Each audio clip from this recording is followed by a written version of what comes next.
학생 여러분 안녕하세요. 여러분의 광쌤 이광조입니다. 자, 오늘 해설할 문제는 2017년 9급 일반직 공무원이라고 되어 있고요. 예, 해경이라고 되어 있네요. 이 물리 문제 풀어볼 건데 지금 이 강의는 파트 1으로 1번부터 10번까지만 풀고요. 그 다음에 파트 2에서 나머지 11번부터 20번까지 풀어보도록 하겠습니다. 자, 1번부터 바로 보도록 할게요. 표는 여러가지 물질의 굴절률을 나타낸 것이다 라고 되어 있고요. 빛의 전반사이라는 입사광의 범위가 가장 큰 경우를 물어봤어요. 굴절률은 느려지는 정도입니다. 그러니까 숫자가 커지면 커질수록 느려지는 거거든요. 그렇죠? 그럼 여기서 보면 얘가 제일 느리고요. 여기서는 빛이 진행할 때 얘가 제일 빠른 겁니다. 이 셋 중을 비교하면. 이해가죠? 그럼 전반사의 조건은 뭐냐면 항상 느린 곳에서 빠른 곳으로 진행할 때 인계각 이상으로 입사각이 들어오면 전반사가 되는 거거든요. 이건 어떻게 생각하면 되냐면, 자, 느린 곳에서 빠른 곳으로 가면 튕겨나가는 거거든요.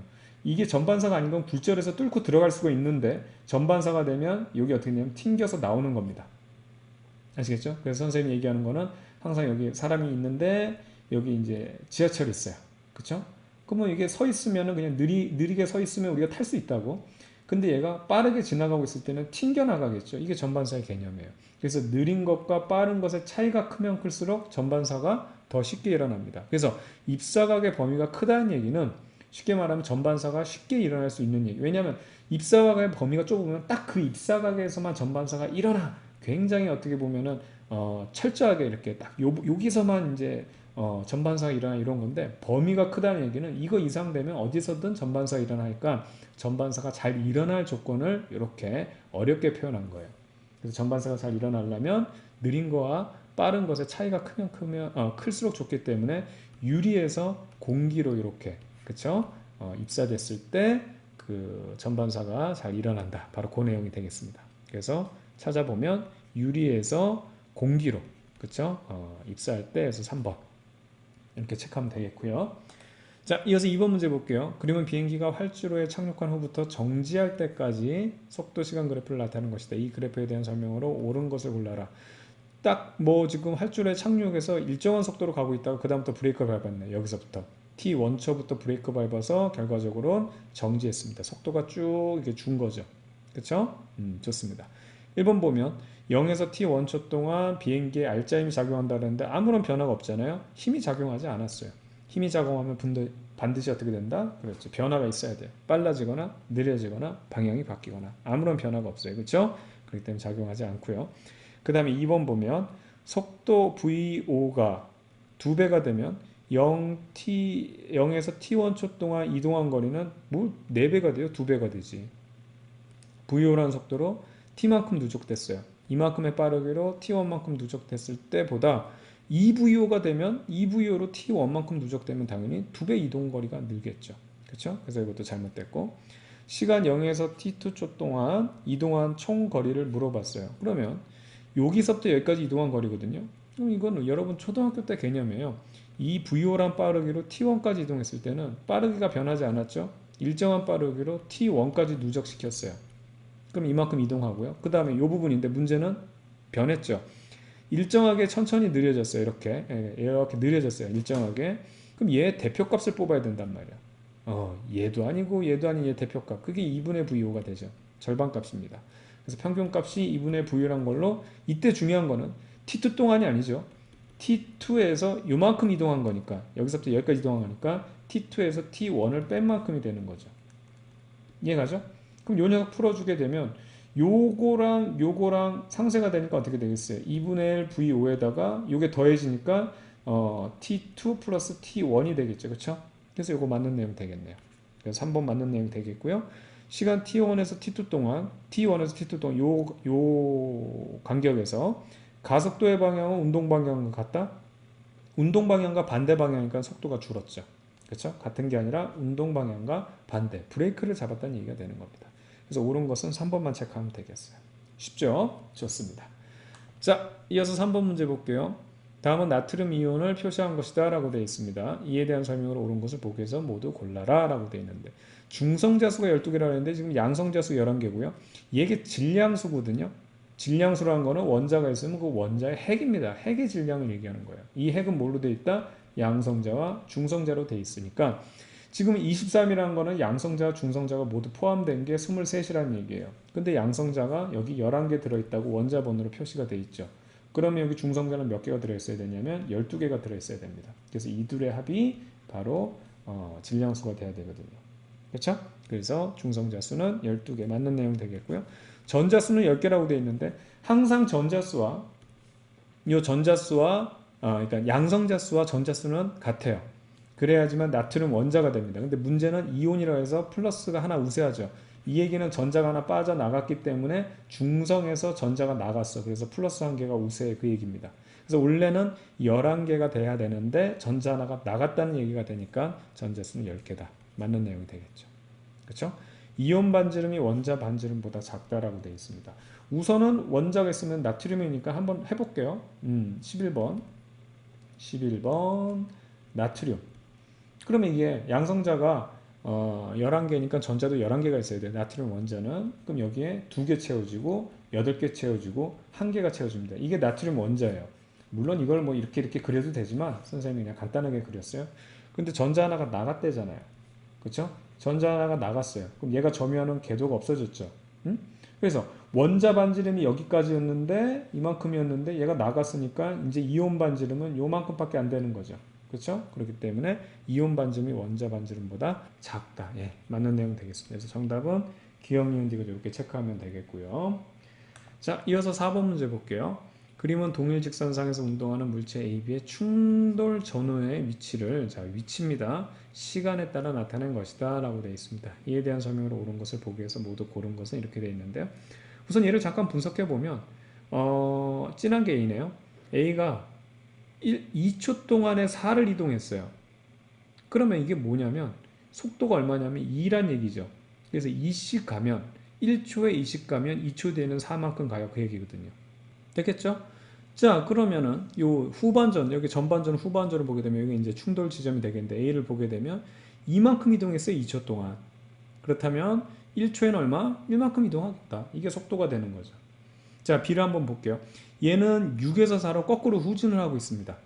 그렇죠? 후진 속도로 1이 되고 있어요. 2초 동안 이만큼 이동했기 때문에 1초에는 1씩 가는 거예요. 그걸 우리가 이제 뭐 마이너스로 표시하면 마이너스로 표기하면 되고, 뭐 여러분이 기억하고 있다면 굳이 뭐 마이너스 안 써도 됩니다. 자, 그 다음에 여기 2초 동안에는 4에서 10만큼, 6만큼 갔죠. 그래서 1초에는 얼마? 30 가는 거죠. 그래서 속력이 3. 그래서 뭐 이거를 뭐 2를 뭐 저기 뭐 6으로 나눠 가지고, 그렇죠. 그러니까 6을 이제 2로 나눠서 뭐 속도가 3 뭐 이렇게 해도 좋고요. 선생님 조금 이제 원칙적인 설명을 드리려고 하는 거예요. 다 됐어요. 얘네들 이제 속도 분석이 끝났기 때문에 이거 기본적으로 충돌에 대한 거는 운동량, 충격량이거든요. 자, 그럼 한번 기억부터 보도록 할게요. 충돌 시에 A가 받은 충격량과 B가 받은 충격량의 크기는 같다. 이건 당연히 같죠. 왜냐하면 주고받은 힘의 크기는 서로 방향만 반대고 크기는 똑같아요. 그리고 이게 충돌하는 전후의 접촉 시간 있죠. 이 시간 당연히 동일해요. 얘는 충돌하고 떨어졌는데 얘는 아직도 충돌하고 있어요. 이런 이유는 말도 안 되는 거예요. 그렇죠? 그래서 주고받은 힘이 같다. 작용과 반작용으로 같은 상황에서 이 충돌하는 시간까지 같기 때문에 충격량의 크기는 서로 같다는 게 포인트입니다. 그래서 요걸 알게 되면 여러분 문제를 쉽게 풀 수 있어요.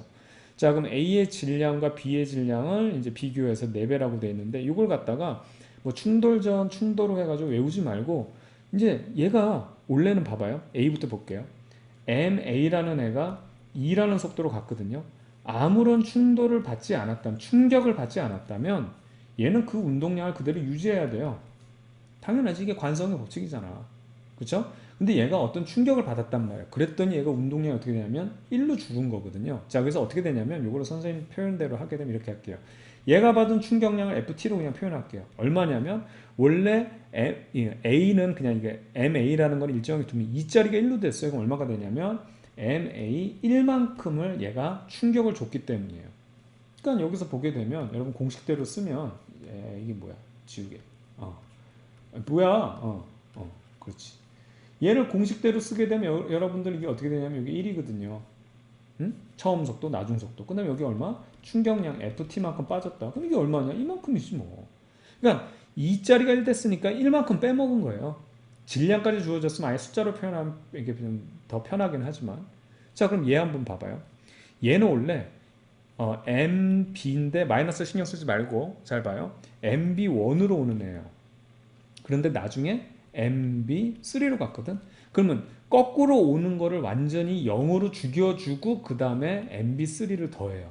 더 충격을 준 거지. 그러니까 오던 애를 막아주고 죽여주고 추가로 3으로 더 운동하게 1을 죽여주고 3으로 더 운동하게 만들어줬기 때문에 얘가 총 준 충격은 얼마? 4만큼 충격을 준 거거든요. 그래서 얘가 B가 받은 충격량은 얼마가 되냐면 MB4가 됩니다. 물론 공식에 대입해도 돼요. 근데 이런 단순한 걸 뭘 공식에 대입합니까? 지금 얼마? 2짜리가 1로 갔어? 그럼 1만큼 충격받아서 없어진 거네. 그쵸? 자, 반대로 1로 오던 게 뒤로 3으로 갔어? 그쵸? 되튕겼어, 3으로? 그러면 1로 오던 거 죽여주고, 그래서 1을 지금 충격을 준 상태에서 3 더. 그러니까 4만큼이잖아. 그러니까 이게 개념을 알아두면 되게 좋아요. 굳이 공식을 쓸 필요 없다. 이거 암산으로도 풀 수 있어요. 간단한 거예요. 근데 얘네들이 서로 주고받은 충격량은 같아야 되기 때문에 이거를 같이 써줄 수 있는 거예요. MB4. 됐죠? 그렇다면은 MA하고 MB가 있는데 여기 4배를 더 곱해줘야 같아지는 거니까 어떻게 된다? A의 질량이 B의 질량보다 4배가 더 크다는 사실. 그렇죠? 맞는 게 됩니다. 그래서 기억 니은은 맞고요. A와 B의 운동 에너지 총합은 충돌전과 충돌 후에 동일하다. 이게 좀 여러분들 이걸 운동 에너지 보존으로 하게 되면 시간이 오래 걸려요. 그래서 여러분 탄성계수를 좀 쓰기 바랍니다. 이건 문제풀이 팁인데 이게 완전 탄성 충돌이 돼야지만 운동 에너지가 보존이 되는 거고요. 비탄성 충돌이나 완전 비탄성, 그러니까 완전 비탄성 충돌을 하게 되면 운동 에너지가 보존이 안 되거든요. 그러니까 이 값이 1이 안 되는 거예요. 그럼 이 탄성 계수는 어떻게 구하냐? 마이너스 앞에 뽑아주고요. 이게 상대 운동이에요. 상대 운동. 충돌 전. 그러니까 충돌 전의 상대 속도와 상대 속도. 기억해 두세요, 이거는. 그 다음에 충돌 후에 상대 속도를 계산해 줘가지고 얘가 1, 2 값이 나오잖아요. 뭐 마이너스건 관계없어. 1 값이 나오면 이거는 완전 탄성 충돌이에요. 상대적으로 얘네들의 충돌, 그러니까 얘네들의 상대적 충돌 전의 상대 속도와 충돌 후의 상대 속도가 완전히 보존된다는 얘기거든. 그럼 이건 에너지도 운동량은 당연히 보존되고 에너지도 보존된다는 얘기니까. 계산해 볼게요. 어떻게 하느냐?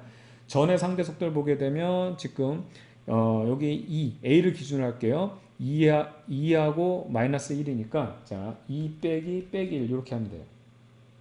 되겠죠? 그 다음에 요 후의 상대 속도는 마찬가지로 1 빼기 그 다음에 어떻게 되냐면 3을 해주면 돼요. 1 빼기 3. 요 속도만 해주면 되는 겁니다. 상대 속도라고 해서 이건 질량 해주는 거 아니에요. 그냥 속도만 비교하는 거예요. 그럼 요 계산해주면 얼마가 되냐면 3이 되고 요 계산해주면 마이너스 2가 되니까 마이너스 붙으면 그냥 3분의 2가 나오잖아요. 그렇죠? 이렇게 됐을 때 1이 안 됐기 때문에 얘는 완전 탄성 충돌이 아닌 거예요. 그래서 에너지의 총합은 어떻게 보존되지 않습니다. 팁이에요, 여러분들. 이거 운동 에너지 계산하기 시작하면 이게 문제가 뭐냐면 이 제곱 형태이기 때문에 굉장히 복잡해요. 너무나 너저분해져요. 그래서 이런 에너지 문제가 나왔을 때는 요 탄성 계수라는 거를 꼭 확인해서 이거 간단하니까 이걸 잘 이용하기 바라겠습니다. 되겠죠? 좋습니다. 그래서 정답은 기억 니은 체크하면 되겠고요. 자, 이어서 5번 문제입니다. 0도에서 저항이 25밀 때 온도를 100도로 해주면 저항은 얼마가 되느냐. 자, 우선은요, 중학교 때 배웠던 개념인데, 전자들이 이렇게 이동하는 게 이제 전류의 이제 흐름이잖아요. 근데 이게 원자들이 이렇게 있으면 이 원자들과 충돌하게 되는 거야. 그럼 이걸 이제 저항의 개념인데, 온도가 높아지면 얘들의 원자들의 진동이 활발해지면서 이 방해 요소가 더 커지는 거거든요. 그래서 기본적으로 온도가 올라가면 저항은 더 커져야 돼요. 그러니까 이런 거는 체크하면 안 되는 거예요, 우선은. 20옴보다는 당연히 어떻게 커질 것이다. 그럼 얼마나 커질 것이냐? 이게 비율이 여기 주어졌잖아요. 되겠죠? 기본적으로 25옴이라는 거 있잖아요. 25옴이라는 거는 기본 저항에다가 얘가 온도가 0에서 100만큼 올라갈 때 그때 비정 온도 계수는 그 온도의 비율에 따라 이만큼이 더 저항이 증가한다는 얘기예요. 그럼 증가하는 건 얼마냐면 자, 3 곱하기 10의 마이너스 3 1도당 3 곱하기 10의 마이너스 3의 저항이 증가가 돼요. 됐죠? 그런데 얘가 100도만큼의 온도가 올라간 거니까 0에서 100이니까 총 얼마? 0.3의 뭐 저항이 증가한다는 얘기가 되는 거예요.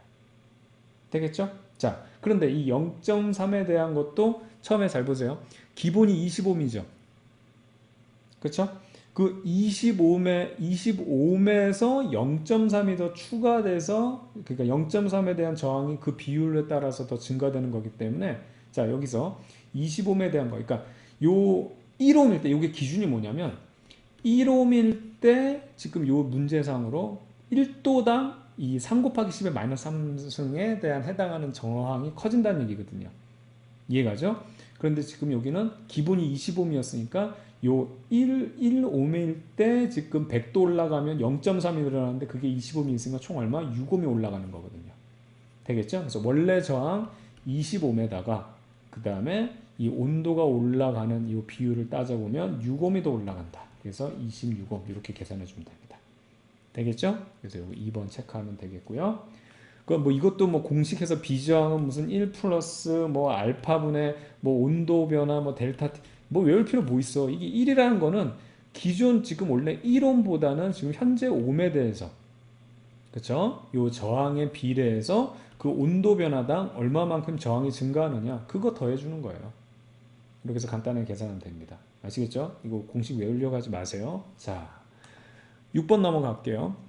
그래프는 색을 감지하는 사람의 원뿔세포 ABC가 파장에 따라 빛을 흡수하는 정도를 나타내는 것이다. 파장이래요. 그럼 파장이 짧은 요 녀석이 가장 진동수가 큰 에너지가 큰 빛이 됩니다. 그러면 사람이 지금 색을 감지하는 원뿔세포니까 RGB거든요. 기본이. 그럼 얘가 블루가 되겠고요. 요게 파장이 제일 긴 게 에너지 작은 거, 진동수 제일 작은 거 레드가 되겠고 가운데 껴있는 애가 그린이 되겠죠. 됐죠? 여기에 대해서 옳은 것을 모두 골라라라고 되어 있습니다. 백색광에서는 A와 B만 강하게 반응한다 했는데 백색광은 RGB가 모두 반응해야 되겠죠. 그래서 A, B, C까지 다 모두 반응을 해야 됩니다. 그래서 잘못됐고 A, B, C는 각각 청색, 녹색, 황색, 원뿔 세포라고 그랬는데 A는 청색, B는 녹색, 그 다음에 C는 황색이 아니고 레드가 돼야 되겠죠. 적색이 돼야 됩니다. 잘못됐고요. 적외선이 눈에 들어오면 ABC 모두 반응하지 않는다라고 되어 있는데 이거 맞는 내용이죠. 적외선은 가시광선이 아니에요. 그래서 이 지금 원뿔 세포들이 자극을 받지 않습니다. 적외선에서 만약에 반응을 한다 그러면 적외선이 우리 눈에 보여야 되죠. 적외선이 눈에 보이는 대표적인 애들 중에 하나가 이제 80년대에 히트했던 프레데터라는 영화가 있습니다.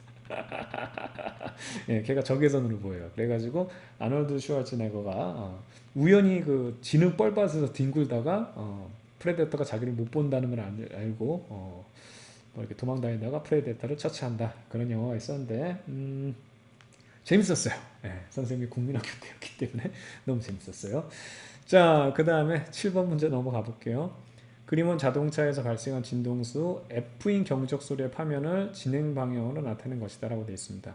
경적소리는 벽의 작은 틈을 통해 전파되고 있고요. 틈을 빠져나와서 퍼져나가기 시작하죠. 회절이 되는 겁니다. 그렇죠? 그 다음에 자동차로부터 멀어질수록 지면으로부터 위쪽 방향으로 휘어서 진행한다. 이에 대한 설명은 옳지 않은 것은 되어 있는데 한번 보죠. 우선은 여기서 진행하면 직진이 기본인데 위로 휜다는 얘기예요. 그럼 이거 어떻게 생각할 수 있냐면 파면으로 나타내면 처음에 여기서 출발한 이 파면을 이렇게 그리면 그 다음에는 이렇게 가는 겁니다. 즉 아래쪽은 더 진행이 빠르고요. 위쪽은 진행 속도가 느리기 때문에 위쪽으로 휘는 거죠.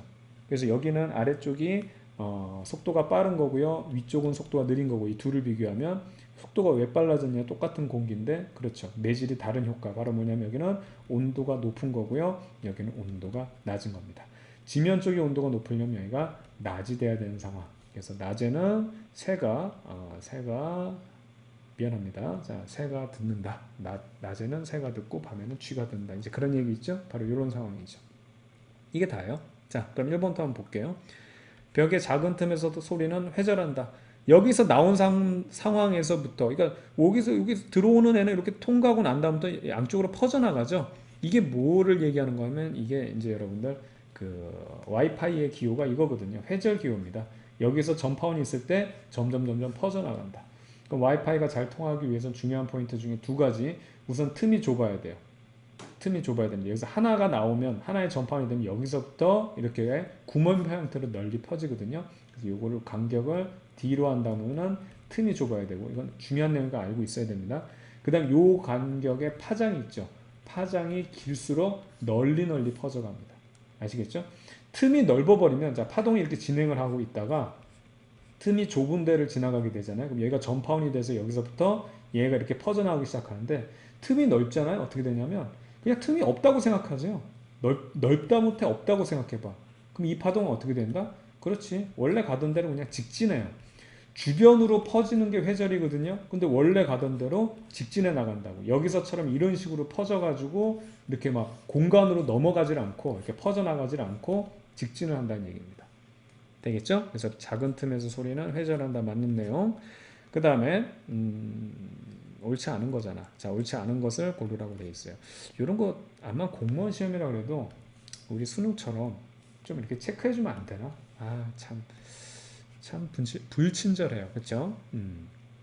학교 시험도 중고등학교 시험도 다 이런 거 체크해 주는데 어떻든 그렇습니다. 자, 그 다음에 F가 감소할수록 회절이 더 잘 된다. 자, F가 빛의 속도, 지금 소리의 속도라는 것은 일정해요. 그렇죠? 파장 곱하기 진동수인데 얼마만큼 보폭으로 얼마만큼 템포로 뛰어가느냐 요거가 이제 결정이 되는 건데 요 상황은 변함이 없는 상황에서 소리는 뭐 지가 열심히 계속 뛰어갈 거 아니에요? 그런 상황에서 진동수가 감소했다는 얘기는 파장이 어떻게 된다? 길어져야 된다는 얘기거든요. 파장이 길수록 회절이 더 잘 되기 때문에 이것도 맞는 내용이 되겠고요. 지면에서 높아질수록 이 부분 얘기하는 겁니다. 공기 온도는 높은 게 아니라 낮아야 되겠죠. 그렇죠? 그래서 3번이 정답이 되겠고 틀린 거는 소리의 속력은 P에서가 Q에서보다 빠르다. P가 낮은 쪽이죠. 여기가 빠르고요. Q는 높은 쪽이에요. 느립니다. 그래서 P에서가 Q에서보다 빠르다라고 되어 있는데 P가 빠른 게 맞죠? 그래서 이것도 맞는 내용. 그래서 정답 틀린 거는 3번만 체크하면 되겠네요. 좋습니다. 자, 8번 넘어가 볼게요. 그림은 공기덩어리가 상승하면서 구름이 생성되는 원리를 나타낸 것이다. 과정 A에서는 공기덩어리가 단열 팽창이라고 돼 있어요. 그렇죠? 그 다음에 과정 B에서는 수증기의 응결이 일어난다 라고 되어 있고요. 이에 대한 설명을 옳은 것을 보기에서 모두 고른 것은 이렇게 되어 있는데 볼게요. 우선은 단열 팽창은 뭐냐면 먹지 않은 거예요. 그리고 얘가 실제로 먹지 않은 상황에서 팽창했기 때문에 부피가 늘었죠. 그럼 일을 했다는 얘기예요. 먹지 않은 상황에서 운동했어. 그럼 어떻게 돼? 당연히 살 빠지겠다. 그 얘기입니다.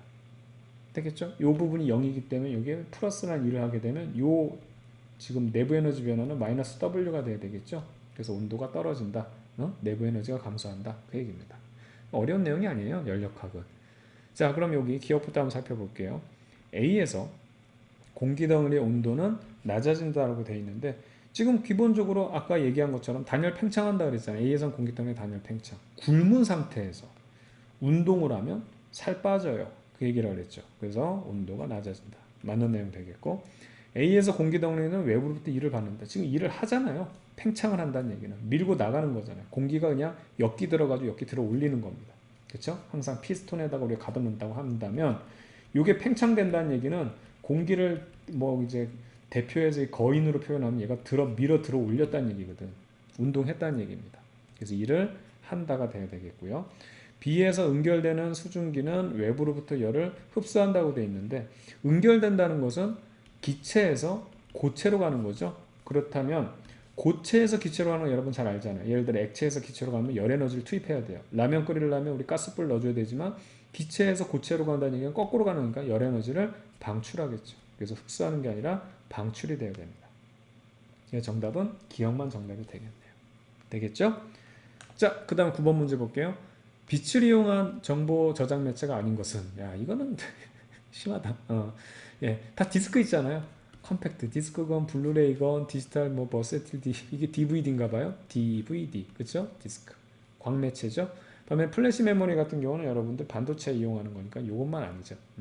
이런 문제만 나오면 좋겠네요. 그렇죠? 자, 그래서 1번 잘못된 거고 1번만 다른 거고요. 반도체 이용한 거고 나머지는 빛을 이용한 거였습니다. 자, 광전 효과에 대한 설명 한번 볼게요.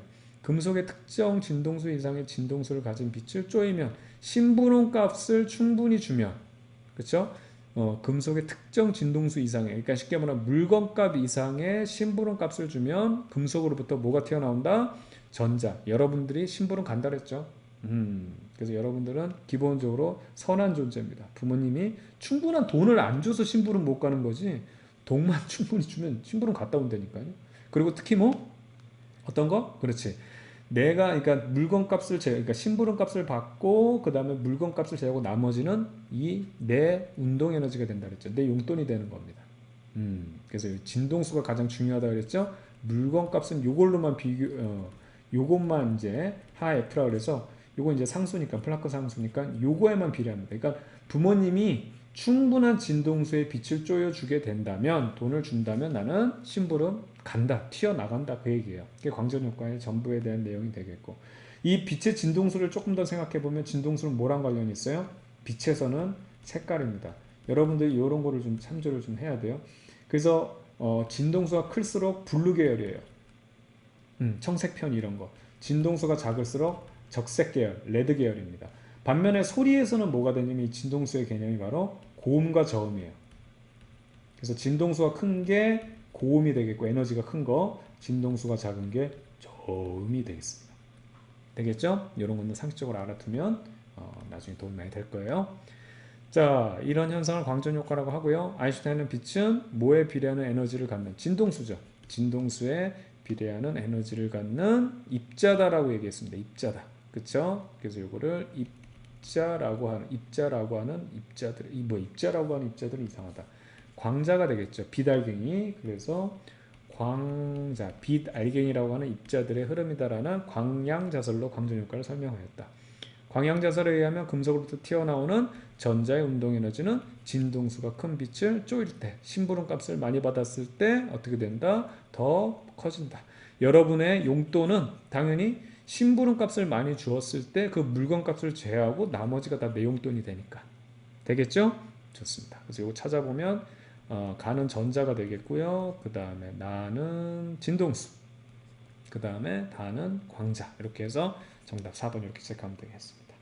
자, 여기까지 해서 파트 1 끝내도록 하고요. 선생님 파트 2에서 다시 만나도록 할게요. 여러분들 수고 많았습니다.